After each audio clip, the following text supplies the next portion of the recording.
Hello everyone, I hope you all are very well. I am Mayank Agarwal. आज हम इस वीडियो में द हिंदू का कंप्लीट न्यूज़ और एडिटोरियल्स का एनालिसिस करेंगे। आज कुछ आर्टिकल साइंस एंड टेक्नोलॉजी से रिलेटेड भी आए हैं, उनको भी डिस्कस करेंगे।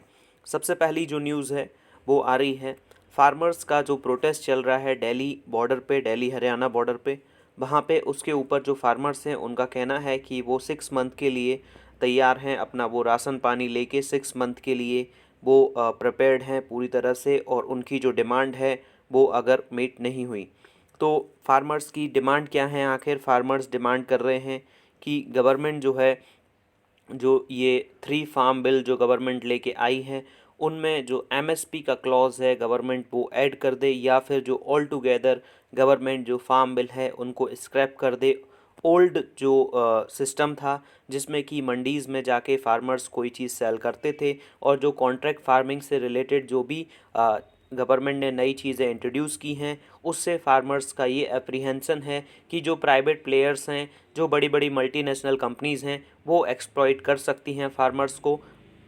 आप हमारा इस पे एक वीडियो देख सकते हैं। कल ही मैंने एक इस पे वीडियो बनाया था कि एक्चुअल क्या रीज़न है, आखिर फार्मर्स क्यों प्रोटेस्ट कर रहे हैं और उसके पीछे कोई पॉलिटिकल मोटिवेशन है क्या। आप चैनल पे जाके हमारा ये वीडियो देख सकते हैं। अब दूसरी जो न्यूज़ है वो आ रही है दिल्ली की जो एयर क्वालिटी है वो पुअर कैटेगरी में पहुंच गई है, जो कि सेंट्रल पॉल्यूशन कंट्रोल बोर्ड का जो डाटा होता है, एयर क्वालिटी इंडेक्स होता है, उसमें जो 4 PM की बुलेटिन है, दोपहर में 4 बजे जो बुलेटिन आती है, उस उस बुलेटिन के अकॉर्डिंग दिल्ली की एयर क्वालिटी जो है वो पुअर कैटेगरी में पहुंच गई है। अब तक अगर आपने हमारा टेलीग्राम का ग्रुप ज्वाइन नहीं किया है तो लिंक आपको डिस्क्रिप्शन में मिल जाएगी। वहाँ से आप डेली के जितने भी टॉपिक्स होते हैं वो टॉपिक्स के नोट्स एक्सेस कर सकते हैं। तो आपको बिना किसी मेहनत के ये सारे नोट्स एक ही प्लेस पे मिल जाएंगे, जिससे आपका बहुत सारा जो टाइम है वो सेव हो जाएगा।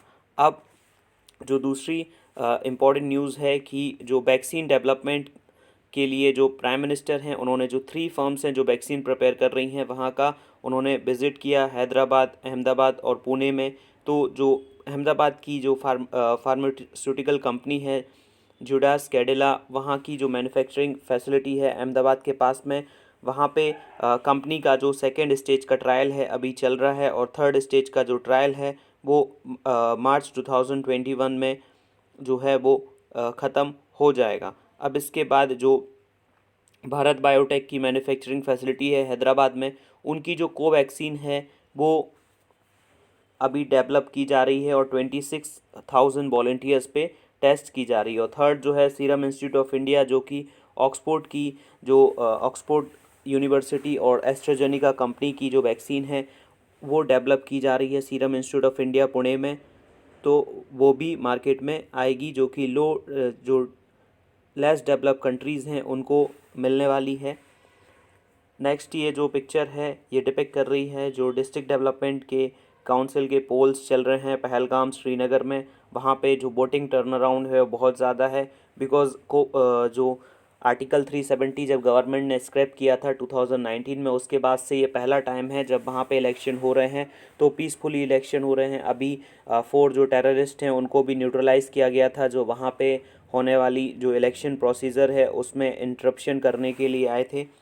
अब नेक्स्ट जो मोस्ट इम्पॉर्टेंट न्यूज़ है that is India to host SCO Shanghai corporation organisation summit tomorrow, और जो जिसमें कि प्राइम मिनिस्टर मोदी और पाकिस्तान के जो प्राइम मिनिस्टर है इमरान खान, वो वर्चुअली ये मीटिंग होनी है। इंडिया इसका होस्ट है। 2017 में इंडिया ने इसको ज्वाइन किया था और पाकिस्तान को भी चाइना के प्रेशर के बाद ज्वाइन करना पड़ा था एससीओ में। तो ऐसे एससीओ में टोटल 8 मेंबर्स हैं। अब यहाँ पे इंडिया की तरफ से जो इंडिया के वाइस प्रेसिडेंट हैं वेंकैया नायडू, वो यहाँ पे शरीक होंगे। तो वर्चुअल कॉन्फ्रेंस होगी। अब लास्ट टाइम आपने न्यूज़ में सुना होगा कि जो एनएसए लेवल की टॉक हुई थी एससीओ की, उसमें पाकिस्तान के जो फॉरेन अफेयर मिनिस्टर हैं उन्होंने कोई टॉपिक उठाया था, जिस टॉपिक के बाद जो अजीत डोभाल हैं वो उस मीटिंग को जो है बीच में ही छोड़ के आ गए थे। तो अब यहाँ पे अपने लिए जो इम्पोर्टेंट है वो एससीओ है, संघाई कॉरपोरेशन ऑर्गेनाइजेशन। तो एक बार इसको नोट्स के बेसिस पे डिस्कस कर लेते हैं।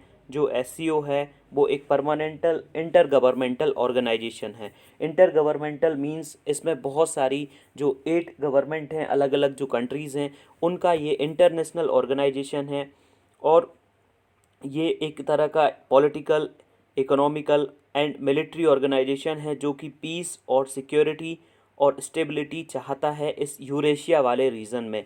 यूरोप एंड एशिया दोनों से मिलके वर्ड बना है यूरेशिया, तो वहाँ पे उस रीजन में ये सिक्योरिटी, इकोनॉमिक, पॉलिटिकल और मिलिट्री जो है पीस एक तरह से मेंटेन करना चाहता है। और एससीओ को जो है 2001 में क्रिएट किया गया था। एससीओ का चार्टर 2002 में साइन हुआ था और 2003 में ये फोर्स में आया था। अब एससीओ की जो लैंग्वेजेस हैं वो सिर्फ 2 लैंग्वेजेस हैं ऑफिशियल लैंग्वेज, एक रशियन, दूसरी चाइनीज़। और एससीओ बनने से पहले 2001 में जो 5 कंट्रीज़ हैं, Kazakhstan, China, Kyrgyzstan, Russia and Tajikistan, ये मेंबर्स थे संघाई 5 के। उसके बाद संघाई 5 1996 में बना था। उसके बाद 2001 में जो है वो उज्बेकिस्तान इसमें आ गया, तो संघाई 5 को एससीओ नेम कर दिया गया। बाद में 2017 में इंडिया, पाकिस्तान इसके मेंबर बन गए, तो टोटल इसके 8 मेंबर हो गए। कुछ इसमें ऑब्जर्वर स्टेट्स हैं, अफगानिस्तान, बेलारूस, ईरान, मंगोलिया, कुछ डायलॉग पार्टनर्स हैं। अब चाइना और रशिया के इसमें होने की वजह से इंडिया को उतना अपर हैंड इसमें नहीं मिल सकता, जैसे कि अगर इंडिया कोई और मल्टीलेटरल ऑर्गेनाइजेशन जैसे कि सार्क में इंडिया को एक अपर हैंड है कि वो सबसे बड़ी कंट्रीज़ है, बट जो ये 2 कंट्रीज़ हैं रशिया और चाइना, वो उसके फाउंडिंग मेंबर्स हैं, तो इसकी वजह से इंडिया को एक अपर हैंड उसमें नहीं मिल सकता है।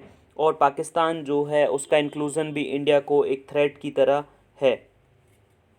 अब आप यहाँ पे एससीओ का एक मैप देख सकते हैं। ये एससीओ के टोटल जो हैं वो मेंबर स्टेट्स हैं। यहाँ पे ये जो ग्रीन पैचेस में नज़र आ रहे हैं वो कंट्रीज़ ऐसी हैं जो इसकी ऑब्जर्वर स्टेट्स हैं, और जो ये ब्लू कलर में हैं वो उसके मेंबर स्टेट हैं, जिसमें कि Russia, China, Kyrgyzstan, Tajikistan, Uzbekistan, India और पाकिस्तान, ये सारे इसके जो हैं मेंबर्स हैं। उसमें जो ग्रीन कलर में हैं अफ़गानिस्तान, बेलारूस, ईरान और मंगोलिया, ये उसके ऑब्जर्वर स्टेट्स हैं। और कुछ जो हैं वो डायलॉग पार्टनर्स हैं, जैसे कि Armenia, Azerbaijan, Nepal, Sri Lanka, Cambodia and Turkey. ये जो कंट्रीज़ हैं वो इसके एक तरह से डायलॉग पार्टनर्स हैं। और कुछ जो हैं गेस्ट अटेंडीज़ हैं, जैसे कि आसियान जो कंट्रीज़ हैं, तुर्कमेनिस्तान है, CIS है, यूनाइटेड नेशंस हैं, ये इसके एक गेस्ट अटेंडीज़ की तरह इस डायलॉग में हैं। अब इसके बाद जो यूपी के जो अ, उन्होंने लफ्ज़ जिहाद के ऊपर जो एक लॉ बनाया था उत्तर प्रदेश गवर्नमेंट ने, उसको वहाँ के जो गवर्नर हैं उन्होंने अपना एसेंट दे दिया है। कैबिनेट ने जो ऑर्डिनेंस है पास किया था, क्योंकि अभी वहाँ का जो असेंबली है उसका सेशन अभी नहीं है, तो सेशन जब नहीं होता है तो गवर्नमेंट एक ऑर्डिनेंस लेके आती है, तो उस ऑर्डिनेंस को जो यूपी के गवर्नर हैं आनंदीबेन पटेल, उन्होंने उसको अपना एसेंट जो है वो प्रोवाइड कर दिया है। और जो लॉ है उसका नाम है Uttar Pradesh prohibition of unlawful conversion of religious ordinance 2020। और स्टेट कैबिनेट ने ये जो है 27 नवंबर को क्लियर किया था। तो इसमें जो ऑर्डिनेंस है इसमें religious conversion on a pretext of marriage, अगर सिर्फ पर्टिकुलरली मैरिज के लिए रिलीजियस कन्वर्जन होता है तो वो एक तरह से नॉन बेलेबल है, कॉग्निजेबल है। कॉग्निजेबल ऑफेंस वो होता है जिसमें विदाउट कोर्ट वारंट एक पर्सन है उसको अरेस्ट किया जा सकता है, तो वो उस तरह का जो ऑफेंस है वो कॉग्निजेबल ऑफेंस के अंडर आता है। और ये एक तरह से नॉन वेलेबल है। और इसमें जो पेनल्टीज़ है वो 10 ईयर्स और 25,000 रुपीज़ तक का जो है फ़ाइन हो सकता है। और अगर मास कन्वर्जन होता है तो 50,000 रुपीज़ तक का फ़ाइन इसमें हो सकता है। अब जो नेक्स्ट है इसमें यहाँ पे कोई भी इम्पोर्टेंट नहीं है। Then next one is NGT seeks to report on illegal water extraction. अभी NGT ने, उनके पास एक रिपोर्ट आई जिसके बेसिस पे इलीगल जो ग्राउंड वाटर का एक्सट्रैक्शन होता है, जिससे कि वाटर का लेवल जो ज़मीन के अंदर है वो कम हो जाता है, उसके बेसिस पे NGT ने अपनी जो रिपोर्ट है वो मांगी है दिल्ली गवर्नमेंट से। तो यहाँ पे अपने लिए जो इम्पोर्टेंट हो जाता है वो NGT नेशनल ग्रीन ट्रिब्यूनल है, जो 2010 में इस्टेब्लिश किया गया था। ये प्रिंसिपल ऑफ नेचुरल जस्टिस के ऊपर वर्क करता है। इसके जो चेयरपर्सन होते हैं और कुछ जुडिशियल और एक्सपर्ट मेंबर होते हैं। और चेयरपर्सन जो है वो सेंट्रल गवर्नमेंट अपॉइंट करती है चीफ जस्टिस ऑफ इंडिया के कंसल्टेशन करने के बाद। ऑल ओवर इंडिया में इसका ज्यूरिसडिक्शन होता है और ये जो है 7 एक्ट के ऊपर वर्क करते हैं, जैसे कि water prevention and control of pollution act, water prevention and control of cess act. आप ये टेलीग्राम का जो चैनल है वो ज्वाइन कर सकते हैं, लिंक आपको डिस्क्रिप्शन में मिल जाएगी। इससे आपको सारे नोट्स एक ही प्लेस पे, जो भी इम्पोर्टेंट न्यूज़ हैं यूपीएससी एग्ज़ाम से रिलेटेड, वो सारी न्यूज़ का जो एनालिसिस है आंसर राइटिंग फॉर्मेट में आपको एक ही जगह पे मिल जाएगा, जिससे आपको बार बार उसको सर्च नहीं करना पड़ेगा इधर उधर, कि कहीं पे भी नोट्स की ज़रूरत नहीं पड़ेगी करंट अफेयर्स के लिए स्पेशली। तो आप ये चैनल ज्वाइन कर सकते हैं। अब जो नेक्स्ट है यहाँ पे बात की जा रही है क्लासिफाइड है ये, तो नेक्स्ट नॉर्थ ईस्ट वाला जो रीजन है वहाँ से कोई भी इम्पोर्टेंट न्यूज़ नहीं है। देन 6 पे जो न्यूज़ है वो vigilance structure searches state run KSFE minister fumes, ये भी इम्पोर्टेंट नहीं है अपने लिए। Then green light for semi high speed train line. अब ये जो semi high speed train line है जो कि कसारगोड तिरुवनंतपुरम तक की, आप एक सिल्वर लाइन यहाँ पे देख पा रहे होंगे। दिस सिल्वर लाइन जो है इसको कंप्लीट किया जाना है और ये 529.45 किलोमीटर की semi high speed railway line है और इसकी जो कॉस्ट है वो 63,941 करोड़ है। इसके ऊपर जो है ये कैबिनेट के नोट के लिए अभी सेंट्रल गवर्नमेंट के पास गई थी, जिसको नीति आयोग ने क्वेश्चन किया था कि इसकी जो कॉस्ट है वो बहुत ज़्यादा है।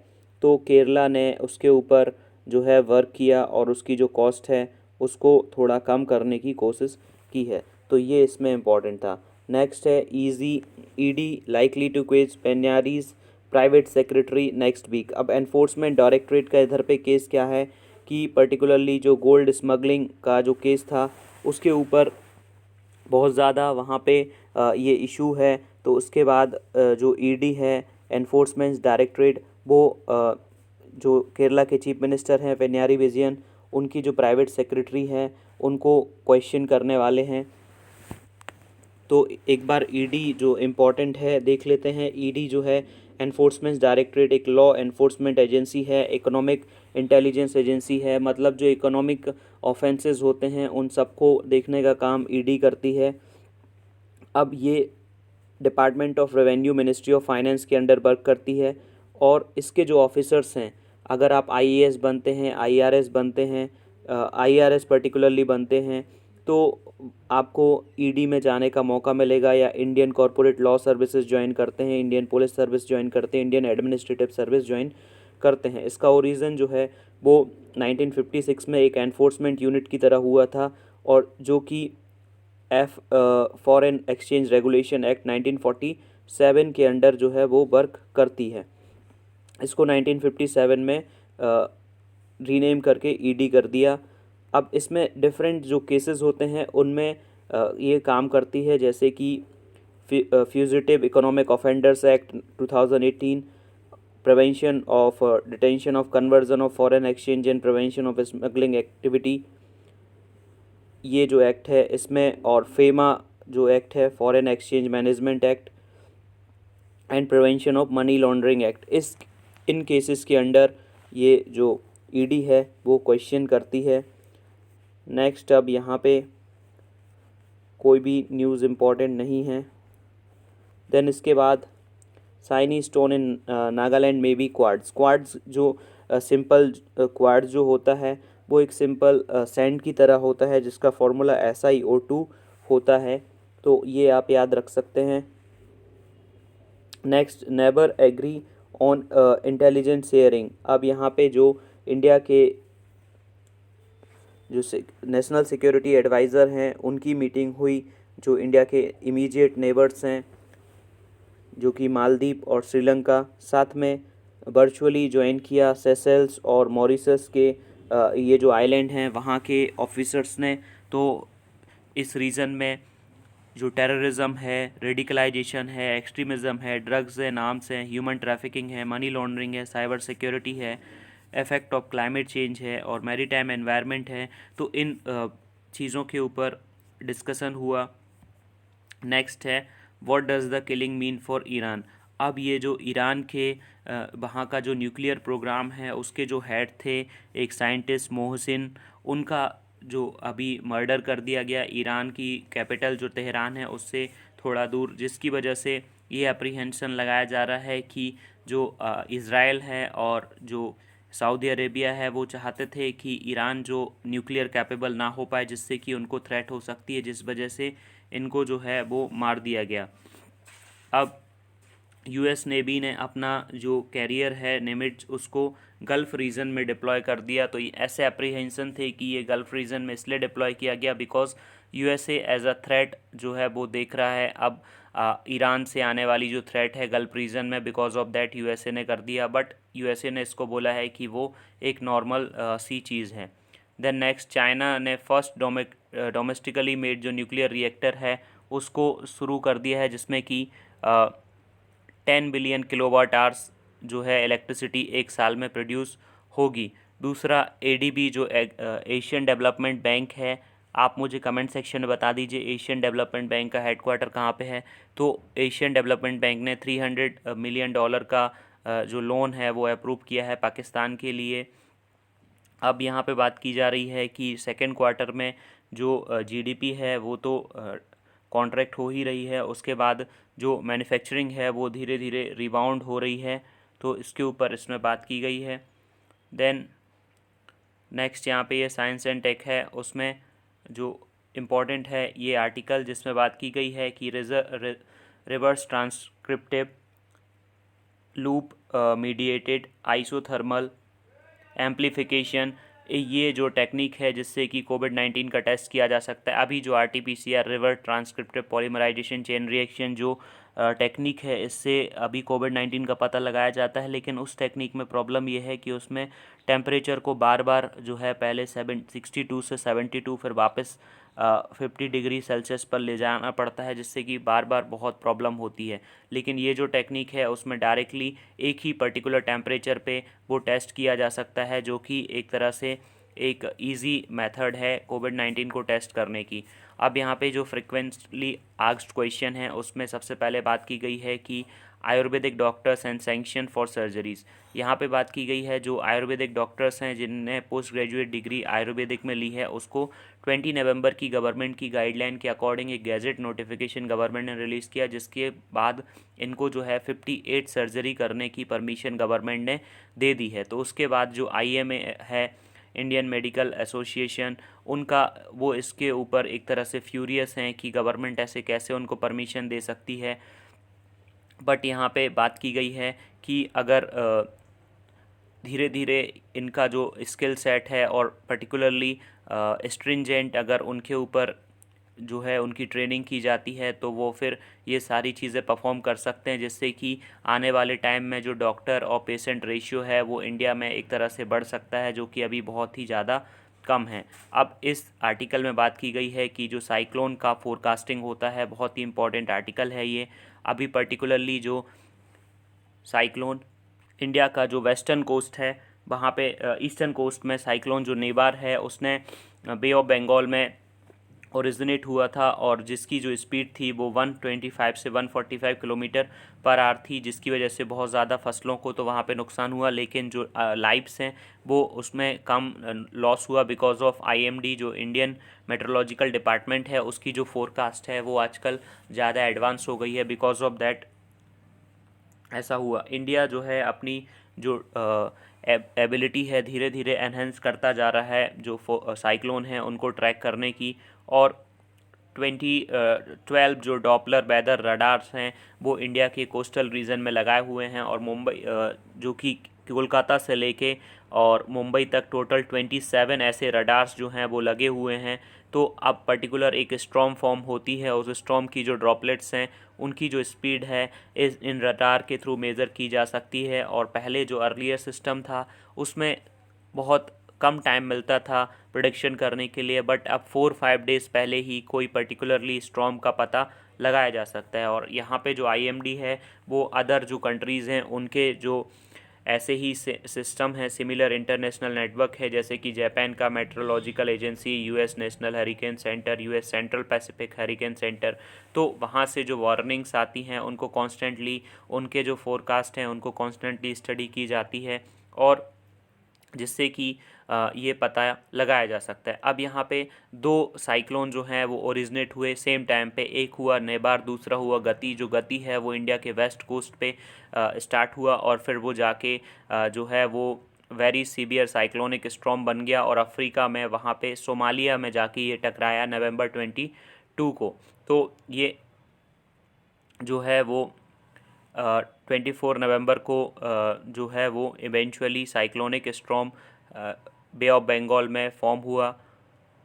अब आईएमडी जो है वो साइक्लोनिक स्टॉर्म के जो है 5 स्टेज क्लासिफिकेशन करती है। उसमें सबसे पहला जो है वो लोवेस्ट, जिसमें कि विंड स्पीड 62 से 87 किलोमीटर पर आवर होती है, और लास्ट जो है सुपर साइक्लोनिक स्टॉर्म, जिसमें की स्पीड 222 किलोमीटर पर आवर होती है। इंडिया में जो साइक्लोन आते हैं वो दो सीजन्स में आते हैं। सबसे पहले जब मानसून स्टार्ट हो रहा होता है, जो कि अप्रैल से जून, और दूसरा जो रिट्रीटिंग मानसून है अक्टूबर से दिसंबर, उस सीज़न में सबसे ज़्यादा ही साइक्लोन इंडिया में आते हैं। तो इंडिया में जो बे ऑफ बंगाल है वो सबसे ज़्यादा 3 टाइम्स ज़्यादा जो है साइक्लोन जनरेट करता है इन कंपैरिजन विथ जो इंडिया का वेस्ट कोस्ट है, अरेबियन सी है वहाँ पे। अरेबियन सी में जो साइक्लोन है वो वहाँ पे बहुत कम रडार जो हैं वो इंस्टॉल किए गए हैं, जिससे कि बे ऑफ बंगाल के जो साइक्लोन हैं उनको जल्दी ट्रेस किया जा सकता है। इस साइड जो ये आपका अरेबियन सी है, वहाँ पे आने वाले साइक्लोन को थोड़ा लेट डिस्कवर किया जा सकता है।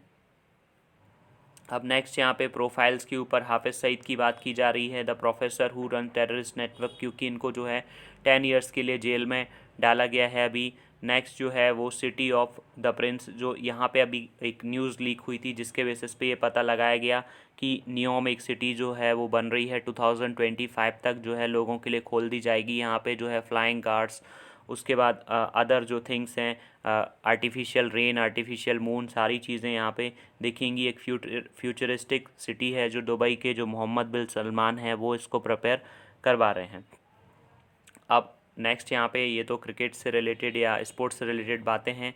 तो अगर आपको वीडियो अच्छा लगा हो तो वीडियो को लाइक करें। Thank you very much.